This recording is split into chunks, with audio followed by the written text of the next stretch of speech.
everyone, ready to explore the future. We're diving deep into how AI and crypto are shaping each other, and you got some seriously cool insights from Masari's report on the trends in this space. And the cool thing is, Masari isn't just looking at what's happening on the surface, right? They're really getting into how AI and crypto could fundamentally change each other. Okay, so let's break it down. Masari is highlighting this thing, Bittensor's dynamic TAO, and it's enabling something they're calling AI-powered subnets, which sounds pretty radical. Yeah, so imagine these specialized AI ecosystems. Each one has its own unique focus. So maybe one subnet is all about natural language processing, another one's crushing it with image recognition, and another one is crunching financial data. It's almost like having all these thriving AI cities inside a larger crypto landscape. So what makes these subnets so different from how AI is being developed now? It all comes down to decentralization and, really incentivizing innovation. Each subnet has its own token, and it's intrinsically linked to Bittensor's native TAO token. The whole idea is to attract the best AI talent out there, right? By giving them a way to build cutting-edge AI services and get rewarded directly for what they contribute. So if a subnet does really well, its value goes up, and so does the value of the token associated with it. So it's kind of like a free market for AI talent, where the best people are naturally drawn to the most successful subnets. Exactly. And Masari actually suggests that if Bittensor really takes off, some of these subnets could be as valuable as entire existing compute networks. They even make a comparison to Akash, that decentralized cloud computing platform, which is already valued at over $1 billion. Whoa, that's a bold prediction. But it does show you how much potential people see in this new model for AI. For sure. And now let's switch gears a bit and talk about decentralized model training. Remember all the hype around training these huge AI models, like the ones from Google and OpenAI, and how it was all going to be decentralized? Yeah, totally. Whatever happened to that? It seemed like the next big thing. Well, it turns out that training these massive models takes a crazy amount of resources. We're talking huge data sets, super powerful computing infrastructure. It's just a lot. And full decentralization at that scale. It's been a challenge, to say the least. So are decentralized projects just giving up on training AI altogether? Oh, absolutely not. They're actually getting a lot smarter about it. Instead of going head-to-head with the giants, decentralized projects are focusing on goals that are actually achievable. Like what? What kind of things? Well, there are a few key areas. First, they're building frameworks to run existing AI models locally, like on your phone or your computer, which is huge for privacy and security because your data doesn't have to go to some central server. That makes a lot of sense. What else are they working on? Another focus is on training models that are smaller and more specialized.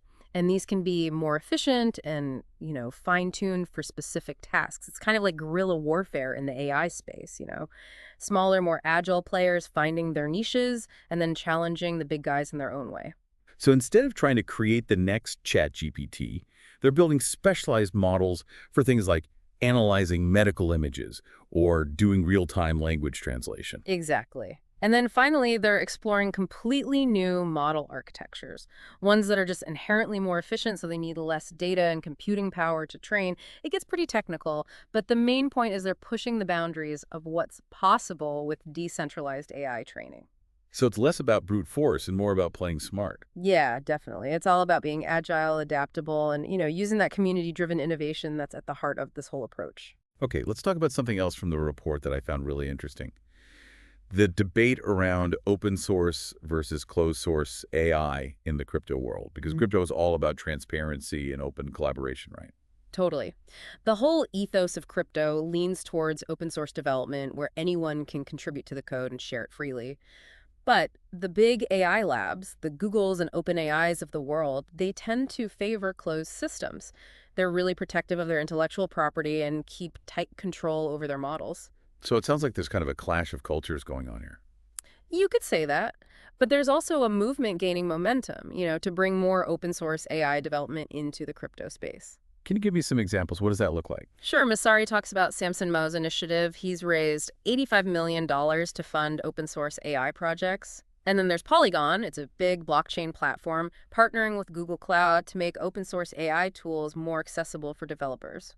Wow, so these are serious players who are putting their weight behind open source AI. Why is that so important? It comes down to accessibility and innovation. Open source models give us tools that anyone can experiment with and build on, and they're readily available. And that lowers the barrier to entry for people and smaller teams who might not have the resources to build AI models from scratch. So it levels the playing field and lets a lot more people get involved in AI development. Absolutely. And that could lead to a huge surge in innovation, right? Hmm. As developers from all over the world start experimenting with open source AI tools and working together on new ideas, it's a much more decentralized and democratic approach compared to the closed systems that big tech companies love. It seems like we've already covered a lot. This whole idea of AI and crypto colliding is creating some really exciting possibilities. We've only just scratched the surface, and honestly, it's only going to get more fascinating from here. Welcome back, everyone. Last time, we were getting into how AI and crypto are converging, and it's pretty mind-blowing stuff. Remember those AI-powered subnets, the ones we were talking about? I want to dig a little deeper into what makes them so unique and why people think they could, like, change the whole game for AI development. Yeah, for sure. So these subnets are basically specialized AI ecosystems, and they all exist within the Bittensor network. Each one is designed to zero in on a specific part of AI, like you might have one for natural language processing, another for image recognition, another one focusing on financial modeling. So you've got all these different focuses. So instead of having this one giant AI platform that's trying to do everything, you've got all these smaller, more focused communities tackling specific problems, right? That's the idea. And the really interesting thing about these subnets is that each one runs on its own token, and it's linked to Bittensor's native T-Air token. So there's this built-in system to incentivize developers to contribute to the subnets that show the most promise. Okay, I'm not sure I'm following the token part. Can you break it down for me? Like, how does the token economy actually work within a subnet? Think of it as like a mini economy inside the bigger Bittensor ecosystem. Mhm. So the developers who are contributing valuable AI services to a particular subnet, they get rewarded with tokens. And if that subnet is doing well, like if its AI services are in high demand, the value of its token goes up, which then attracts even more talent and investment, so it just keeps fueling innovation within the subnet. Ah, okay, so it's like a self-reinforcing loop. The more successful it is, the more success it creates. And that drives both the innovation and the value of the subnet's token. Exactly. And Masari actually suggests that some of these subnets could become super valuable. They even compare them to cloud computing networks that already exist, like Akash, which is currently valued at over $1 billion. Wow, that's a pretty bold prediction. But I guess when you think about the potential here, it does make sense. Like, if these subnets become the go-to places for developing and accessing really cutting-edge AI, it makes sense their value would just explode. Right, and remember, this is all built on a decentralized, open source foundation. So it's not just about creating valuable AI services, it's also about empowering the developers and making sure access to AI is more democratic. Which brings up another point from the report that I wanted to touch on. Yeah. The whole open source AI thing in the crypto space, how that's impacting things. Can you talk a bit more about that? Sure. So one of the big things with crypto is this whole idea of transparency and open collaboration, right? And that kind of clashes with the way the major AI labs work, like Google and OpenAI. They like their closed systems, they keep their intellectual property under wraps, and control their models very tightly. So there's a bit of a culture clash happening there. Yeah, definitely. But there's this movement that's getting bigger and bigger to bring more open source AI development into the crypto world. Okay, so what does that look like in practice? Can you give me some examples? Sure. So Masari mentioned Samson Mall. He's been raising money, something like $85 million, to fund these open source AI projects.